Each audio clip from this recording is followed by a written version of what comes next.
You ask Tiger to solve. This deals with linear equations with one unknown. The final result is v equals -18. Let's solve it step by step. Group all constants on the right side of the equation. Subtract 7 from both sides.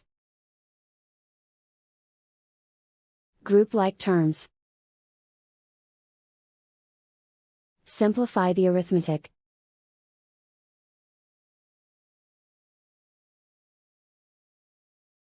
Convert the v into a positive number. Multiply both sides by -1. Remove the ones. Simplify the arithmetic.